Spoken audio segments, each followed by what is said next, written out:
Hi. Hi, Hi. everybody. We are live. Hi, Gabi. So, hi, Hi, Vivi. everybody. I'm Vivi from BEqualise. Hi, Gabi, and I'm very happy to be here with Gabi. She's my co-founder in BEqualise. So, as you know, BEqualise, we are a startup, the first startup offering a first holistic application mobile app for a patient that suffer from dizziness. And I'm here with Gabi. Gabi she has been with us from the beginning, and she is a nutritionist and homeopath. And I'll leave now the words to her for introducing herself. But just before we move on, just so that you know, today is our first live, and the live that we are gonna go through today is gonna be a live about the relevance of diet and vestibular migraine. Gabi, would you like to say a few words just to introduce yourself? Sure, absolutely. So I'm Gabi. I run a clinic, and I have a holistic approach. So people come to me with a variety of different symptoms, also lots of vestibular related disease. And what I do is I look very broadly at the functioning of the metabolism and how the energy production is going, and based on nutritional interventions, any kind of supplemental use like orthomolecular supplementations. I try to help them and balance them. And yeah, it's basically how I work. Thank you. So yeah, I met Gabi a few years ago, and we decided to team up for BEqualise because she has this very different approach for where we are coming from. For everybody that don't know me, I have done my PhD and postdoc on vestibular disorders. I have a background in physiology, and now I'm back studying, doing medical schools, and and I'm very excited that we can translate what we learned into research, combine it with a different approach, such as Gabi approach from an holistic perspective, to try to help and ease patients, the symptoms of patients that suffer from dizziness. So today, the topic that we decided with Gabi, it's going to be about the relevance of diet and vestibular migraine. So I think before we move on, just for everybody, I will give a very short introduction on what is vestibular migraine. And then we can hear also from Gabi a very different perspective on how she manages or she advises the patients that she sees from a diet standpoint of view. So as you know, vestibular migraine is not really a migraine per se. So vestibular migraine, it's a definition, and usually it refers to basically short episode of vertigo and dizziness that patients can have. They can be really, really short, up to a few seconds throughout the day, or the longest can be a couple of minutes. The patient usually reports to have dizziness, to have also sensations of rocking. Sometimes they have a sensation of floating. They have sensation of swaying, and they have like an internal motion. Vestibular migraine, has a let's say it falls into the migraine cluster, but you don't need to have migraine per se, which means that a lot of the time when we use these terms, a lot of patients, they say, oh, but I don't have actually any headache. You can have vestibular migraine even if you don't have any headache. This is very clear. And usually the treatment that it's recommended, it implies medications, but as we know, medication is only taking care of one small component. And usually, in order to really have a drastic change and diminishing your symptoms, you need to look at it as 360 degrees approach.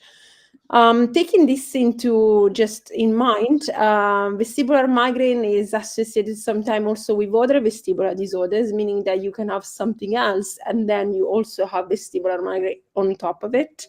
For example, a lot of the patients, they also have a very high visual sensitivity to visual stimuli, so they get triggered by complex, large moving stimuli. They get triggered by head motions. They get triggered by so many different aspects. But one aspect that we want to focus on today, it's food. So just for Gabi, a question: what do you think a patient that comes with migraine and vestibular migraine especially, what do you think, why do you think the diet is going to be important, and what shall they eat And why would you advise them in this regards? Okay, that's like many questions all in one. So let's break it down. So what I see in general when we're speaking, I see that people that are bursting with energy are not the ones that get sick. Okay, so always lying problem with energy. Tired, there's some kind of a going on or has been, which is putting a huge strain on the entire system. So back to your question, and your first question was like, can food play a role? So the way I view it is that there's many things that are contributing to the amount of have. The actual thing that influences and influence energy the most is our food intake. Our food is like our fuel. You know, think of a car. If there's no gas in there, you're not going anywhere. For our body, you know, and all this to function optimally. And when it comes to vestibular disease, there's multiple systems that are involved. We're talking about the nervous system. Hormones are usually, there's some kind of a dysregulation, gut issues. So the overall, you know, co-founding factor is how is the energy production. And since fuel is actually being converted into our energy in our cells, it is an amazing tool to look into and try to optimize when we're dealing with any kind of a vestibular issue, and of course, especially also vestibular migraine. Mm-hmm. So to answer the second question was what type of food should we be eating? Let's first try to understand the function of food, as I said, is to optimize our energy. So we have energy to do whatever it is that we want to do in a day, but also for our body to function. You know, we need energy to produce the hormones. We need energy to think. We need energy to regulate our emotions, etc., etc., etc. So the main thing that I would speak about is what's going on with the frequency of your food intake. Are you eating enough? Are you eating, you know, enough times in a day? And is the result that you have stable blood sugar? And I find this to be, before we get into any type of food, you know, any specific micronutrient that might be deficient, is there enough fuel coming into the system? I don't know, probably 9 out of 10 people don't eat enough. We're busy, we don't think of it, you know, consensus today that are interested in their health and do some research on, you know, minutes you get to, you need to be with eating, go low carb, whatever it is. Very often the information that has to wrong dietary choices or understand not, you know, what would be an optimal way that might not of really generating a good flow of energy. So that would, but you know, food. Sorry, yeah. Will it be, Gabi? I think we have a bit of a delay, but I can hear you well. Your connection, sometimes you're frozen, but I can hear you. Do you think now you're frozen, for example? Did we lose you? Did we lose we? Yeah. Okay.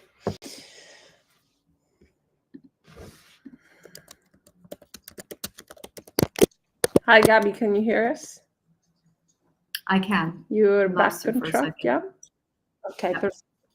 Yeah, no problem. You were saying? So what I wanted to say is like, yeah, I was saying, yeah, I agree. The only issue is that, don't you think this is driven by the the pandemic that we have with obesity and diabetes type 2 and metabolic disorders, that people get so scared of eating. Absolutely. And actually, absolutely.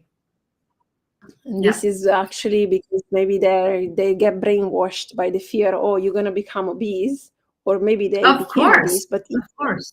And just to mention this, even obese or people that are overweight, they don't eat still enough in a lot of the cases. Just to be clear. Often people that have weight issues actually don't get enough energy, and it's never, I mean, seldom is it a matter of people being lazy and just not wanting to get up and not, you know, be active. So I think there's a big problem in understanding what is the right food.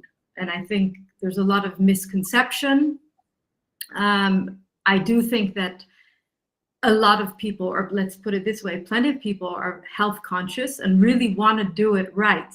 But then when it comes to, you know, taking action, there's a lot of the times it's not going in the way to support, you know, the energy metabolism. And this is, you know, my number one intervention is to get that right. Okay. And this is also what we're trying to do with BEqualise, right? To try to teach them methodology. Yes. Okay. Absolutely. So why diets, going back to the main question, why do you think diets affects the symptoms of migraine? What is your understanding on how the food plays a role in actually triggering or aggravating the symptoms of vestibular migraine? Okay, so let's put the whole energy thing aside for a second, because you know, there's a lot more to be said on that, but let's continue to dig into this topic. So when it comes to vestibular migraine, the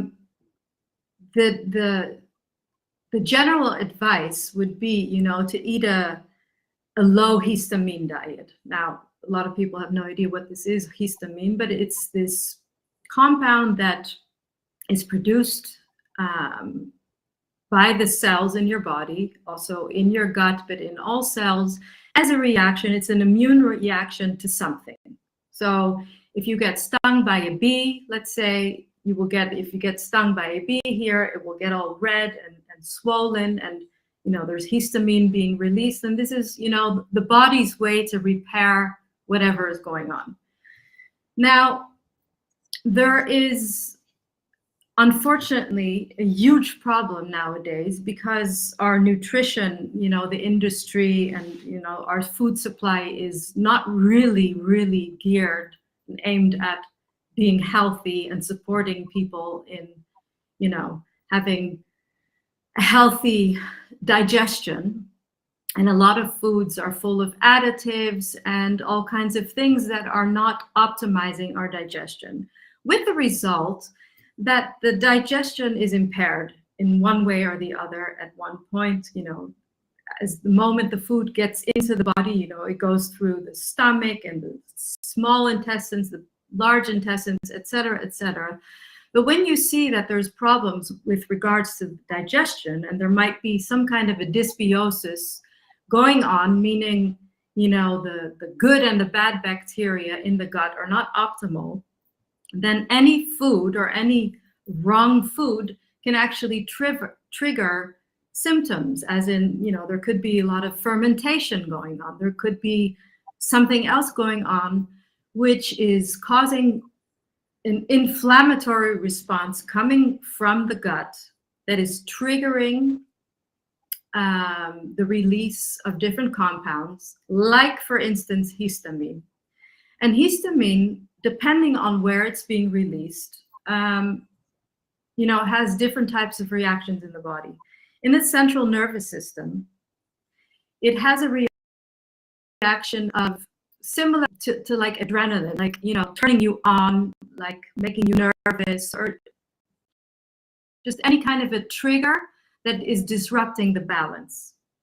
So, you know, suddenly you could become or suddenly you feel, you know, and then there's of course a relationship with your gut and your hormone balance, which, you know, this is a whole topic. I'm not sure we want to dive into it right now, but there's lots of foods that trigger this release. So the advice would be, you know, when you start, optimize diet, choosing foods that are low in histamine or cause your body to release a minimal amount of histamine would be a very, very good place to start. Okay. And so, and this is just to kind of give an idea of how everything is interconnected. And sometimes people think, okay, but if I have vestibular migraine, why do I need to implement strategies that look at my entire lifestyle? And with these regards, I want to mention a few things. So for now, it's advised, and there are many studies starting already from years and years ago, that they are actually suggesting they've done many multi-centered and randomized clinical trial to actually shows that the best strategies for intervention in migraine is based on lifestyle modification, which of course involves also looking at the diet. So look at anything that could actually try to prevent the subject, the people, in this case, the patients, to have these triggers.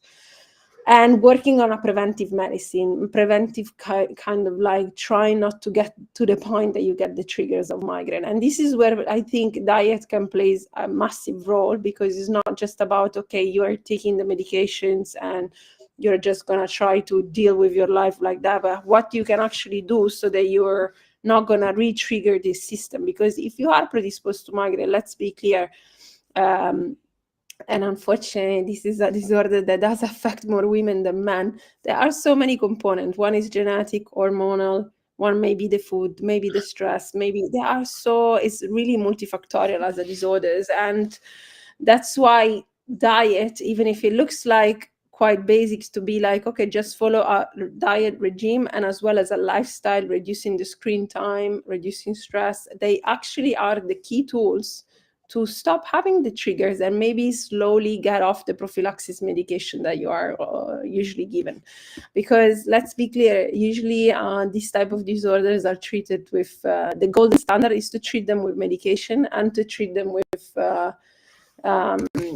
lifestyle modification. But this is where it plays a role to try to understand. This was the whole purpose of this of what we wanted to do today with this podcast, is to give you more information to you at home patients, to know more about what you can, what you should, and what is good for you. So thanks, Gabi, for And I would like to this. add something to that. We at BEqualise really, really care about empowering you yourself as a patient to understand and to be able to listen to the signals from your body and start to get more and more in touch with what is it that I need, what's going on, so you're able to actually help yourself heal and stay healthy. Yeah, 100%. So you don't feel so dependent. Yeah, exactly. Yeah. And also to try to give as much knowledge, because a lot of the people, and we know this, I know this since years, whenever people are given diet, first of all, nobody likes to follow a diet because you feel restricted. So what we're trying to do here is actually to make you aware of why certain food could become a trigger and what could be a balanced diet and why you need the energy that Gabi was mentioning before. So that once you have more knowledge, you will feel more empowered. Okay, I have... Yeah, and another thing is, sorry, I want to say one more thing, I'm sorry. But the right diet shouldn't be like a pain. It shouldn't be about restricting yourself and feeling bad and feeling sorry for you. You should be eating when you feel hunger. You should be eating foods that are going to make you happy. We don't believe in restriction and torture diets because they don't work. That doesn't work. Sorry. I agree. 100%, Gabi, we're on the same page, 100%. Yes. They don't work, and then patients get frustrated, they don't want to do it, and especially if there is no understanding behind, it becomes very complicated. Okay, moving a bit, like, so we talked a little bit about the science as well, so we know that the multidisciplinary approach is really what works for vestibular migraine. And if you are currently taking medication that can range from topiramate or SSRI or, I don't know, beta blocker, whatever medication you're given right now for the prophylaxis or for the treatment, remember that this is a small part. The rest is down to your hands and what you can do in terms of changing your sleeping pattern, your diet, your lifestyle, and everything else is in your hands. And for example, how much water you drink. Dehydration is another big trigger that you should be aware of. So this is kind of why it's well known and why you should really think about the food. Now, going back to the food, one of the things I want to discuss with you, Gabi, because I know that this is something that you explain very well always. A lot of the people, they say, oh, this is a bad food, this is bad food, or this is a very good food. And food is food. We give the connotation of what is good, what is bad. So what do you actually think it's going on with this kind of regarding good or bad food? And what actually would you suggest to having a balanced diet for dizzy patients, especially patients with vestibular migraine? Mm-hmm. So the majority of my patients are women, and also BEqualise is for women. So most women have in the back of their head, oh my God, I have to be careful with eating too many carbs because they're going to make me fat. And they have this thing that carbs, sugar is bad. We couldn't be farther from the truth. The main thing we need to eat, the main thing that our cells need in order to convert energy is sugar, is glucose, is carbs. Now, there's a lot to be said about which carbs, but there is no such thing as carbs being bad food. On the contrary, I think that most people don't eat enough carbs. So that's, something that I come across a lot when it comes to, a false concept. And what about when they say, yeah, but I was told that if I eat too many carbs, I can get fat, or what is your answer usually? Well, that's complicated because it's wrong. It's based on wrong conclusions. Yeah, what can I say? It's just wrong. And I, really like to take the time to dig into that and explain and point out, what's going on. And I do, of course, I use lab work to demonstrate what I'm trying to say, but it's just simply wrong, and it's quite dangerous if there's health practitioners out there that are telling women to stay away from carbs. This to me just is not something that is no, I mean, I agree. There is a lot of fear, and unfortunately, there is a lot of misconception, and a lot of people that love this ketogenic diet, which is, we know, very dangerous. Actually, you should never start a ketogenic diet without consulting a neurologist, and it can be really bad. But this is being also driven by the fitness industry, that they kind of take certain food, and this is I couldn't agree more to see this. But one thing to say is that when you have migraine, right? So balanced diet means that you should not avoid carbs. You should have carbs in the right quantities, in the right source of carbs, but you should have it. And what else do you think would be kind of food, if you have to just explain what will entail to eat in a balanced way, and what could be a few tips, if you have them, of things that you think could trigger or could just make them having a better health gut and therefore less symptoms? Okay, so first of all, I think that everyone should be eating at least 3 balanced meals a day, and many people would need a snack in between the meals to keep the blood sugar stable. At least I do. And I also know people that, if they make sure their meals are balanced, then that's okay too. Now, what is balanced? Balance means that you're having at least 25%, of a meal is going to be a protein, because, you know, our cells need building blocks, you know, to rebuild tissue, to rebuild. So we need to have good sources of protein.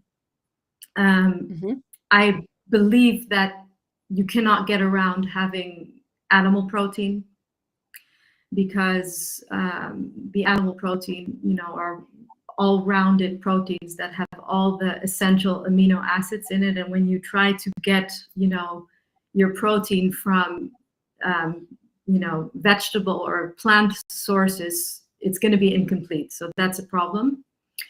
So if we're saying that 25% of, you know, our meal is going to be a protein, then 50% at least should be carbs. And carbs will be, you know, fruit juice, dried fruit, some healthy starches, and some vegetables, but definitely not piles of green leafy raw vegetables, because, you know, this is also very difficult to digest and absorb.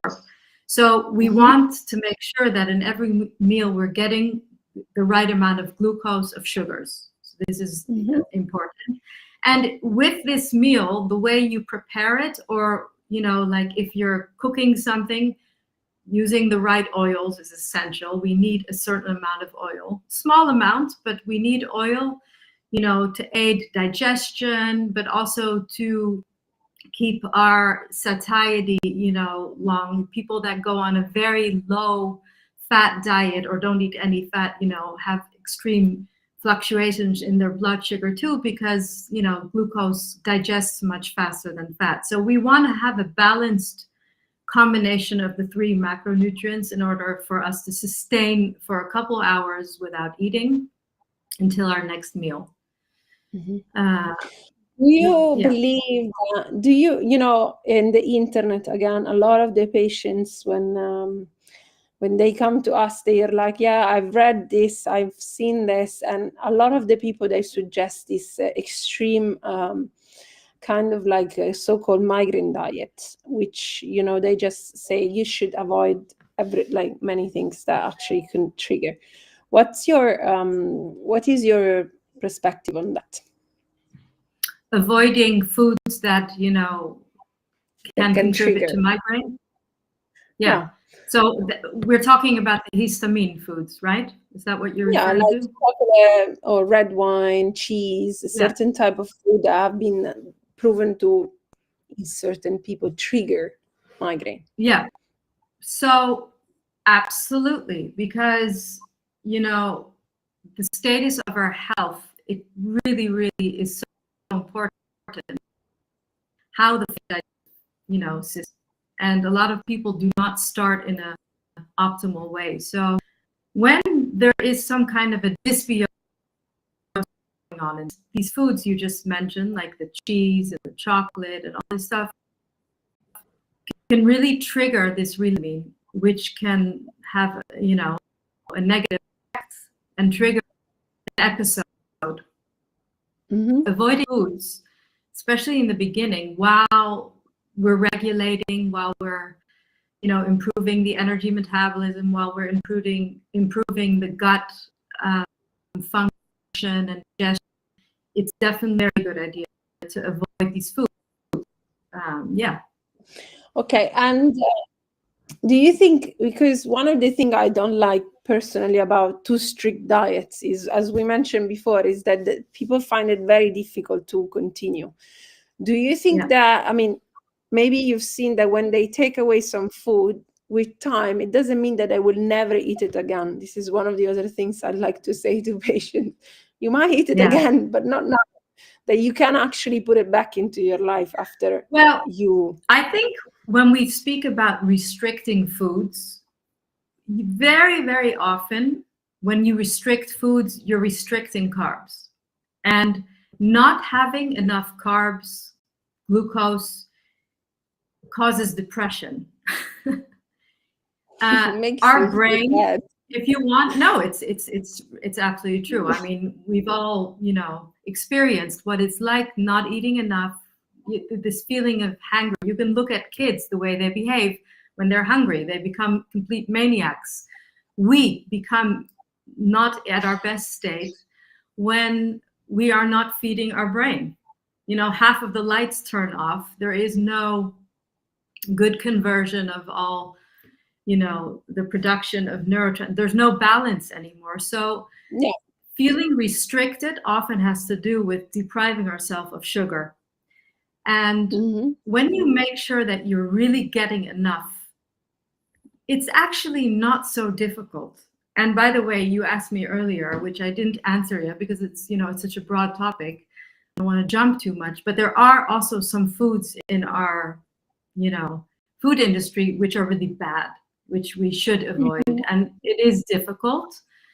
But in our way, in our method, the replacing, the bad foods with the good foods and making sure you're getting enough sugar is going to make you happy and not feel deprived. So it's a win-win. Yeah, 100%. Yeah. And with these regards, I'd like to mention that we're not trying to, just as a disclaimer, we're not trying to push people to neither gain weight or, this is not what it's going to happen. Because on the contrary, if you're overweight, you might want to lose a couple of kilos. We definitely support that. Yeah. On the contrary, you might actually start to have your metabolic function in order. Your metabolism will pick up. You will start moving more, be more energetic, and lose weight. Okay, that great. Too, but what I also hear a lot is that when people start eating to support their metabolism, they say, "Oh, by the way, I didn't have PMS this month," or "Oh, by the way, I'm sleeping so much better," or "Oh, by the way, the pain in my joints is gone." So it affects the entire system. 100%. Yeah. I could not agree more. Okay, one more thing, Stan. What do you think we could tell, and what would be a good suggestion? So just to make a quick recap for the patients that are listening at home, what could be the tips that we could have for patients about suffering from vestibular migraine, tips that they can implement today, and what they can actually find in the program that we developed in BEqualise? Okay, so let's go through it again. Eat at least 3 meals a day and make sure that you're having a nice size of fruit, whether it's a fresh juice, some dried fruit, or a piece of fruit, or, a portion of fruit with every meal. Make sure that you're avoiding the histamine triggering foods, like start off with alcohol, beer, wine, canned food, leftover foods. So as practical as it is, don't eat leftover foods. Like smoked foods. This is something people don't really know, that when you leave your food out or in the fridge, there is something happening to food. So this is also something is happening. There's like this bacteria growing on it, and these are all, causing this higher release of histamine, inflammation in the gut. So cook fresh food and eat it, and if there's leftover, give it to your kids or someone else, but don't eat it yourself. So chocolate, coffee could be a trigger, although I'm a big fan of coffee and chocolate. But in the case of vestibular migraine, I would say for the beginning phase, kind of diminish using that. And any kind of a fermented food. So, could be yogurt or sauerkraut, pickles. But again, it's very personal. So some people react to certain foods that have high histamine, and other foods they're fine with. So it's really about kind of experimenting and seeing how it works. And on top of it, it's also, you can compare it to a bucket. You can have here and there, you'd be able to handle certain foods. But if you just have too much and you're also tired and you didn't sleep well and you're highly stressed, your whole system can handle less than, the day before when you were in a good state. And this is what I was becoming mindful. Yeah. And this is what I was mentioning before, that even if you have to remove certain foods for the beginning, doesn't mean that you will never eat chocolate ever again in your life, because this will be really said, you know, you might be Listen, able to handle it. chocolate has a lot of magnesium, and it has amazing healthy fats. So I consider chocolate a superfood, and by no means should it be eliminated from a diet. But again, as we said in the beginning stage, it might be handy to kind of omit it. To help. So basically, apart from what Gabi said, one of the key things is to identify the trigger. And this is where I'd like to say to all the patients that are going to see this, if they have a vestibular migraine, and that you can use our app to identify the trigger, because in our app we have created a new trigger monitoring. So we ask you, for example, if you have been having coffee, from 0 to 10, how much does that trigger you? Maybe that at the beginning you will see that it triggered you a lot, so you remove it, and then maybe down the line, after you follow the rehab kind of program for a while, you will be able to handle it much better. So make sure that if you want to have a better understanding of your trigger, you use this system as well, because you will get like a graph, and you will get like a kind of like showing you day by day how you're progressing, and what was maybe triggering you at the beginning will not triggering you again at the end. So this is important. Okay, so just to and last disclaimer about the BEqualise app, we just released the new version. So if you had the old version, please delete it, reinstall the new version. We are just gonna start now validating this very new minimum valuable product that's say MVP. So please just download it again and try it out and give us feedback. Okay, I think, Gabi, anything on your hand? In my end, what I liked as a message of today, which was great to talk to you as an expert on this, is that food is medicine, food is energy, food is needed, and that you need to listen to your body, but at the same time, not live in this brainwashed mode that we all are as women, that we need to be careful and oh my god if we eat too much, because living a life of restrictions creates only more problem. And so it means it also means you're living in a state of low battery mode.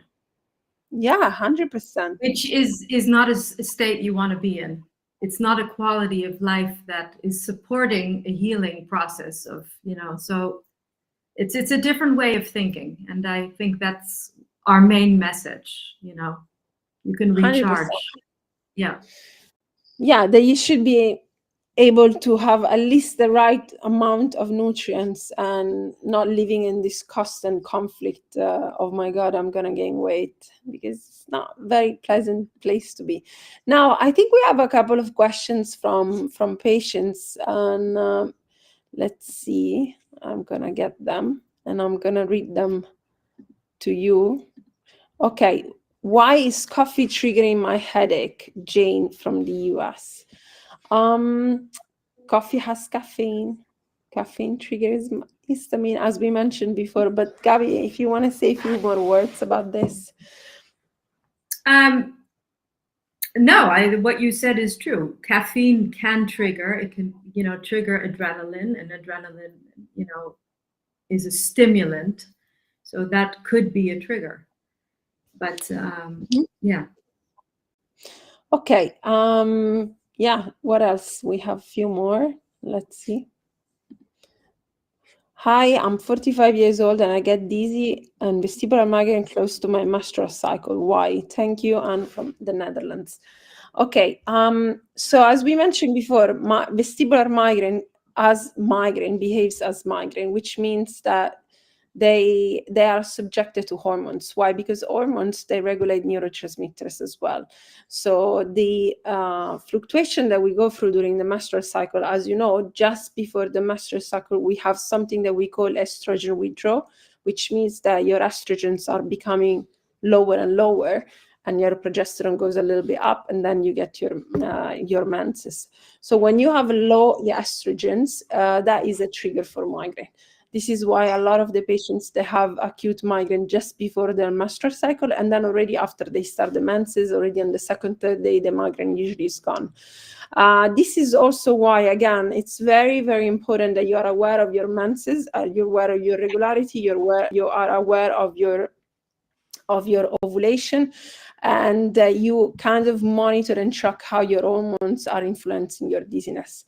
And migraine might be one of the few pathology that actually is relieved when you go to menopause, because when you go to menopause, everything shuts down. So if you had a long history of migraine, for example, during your teenagers, and then when you were just, in your reproductive years, the moment you hit menopause, a lot of the migraine is it's gone, it's subsidized. And this is actually the one good thing about menopause, if we want to say. No, I mean, not that it's too bad, but it really shows that the fluctuation of hormones is what really triggers the migraine per se. And this is why, looking at everything, you should also consider how to balance and have your hormones in check, so that you can perhaps avoid to have this massive trigger. Anything else, Gabi, that you want to add on your side?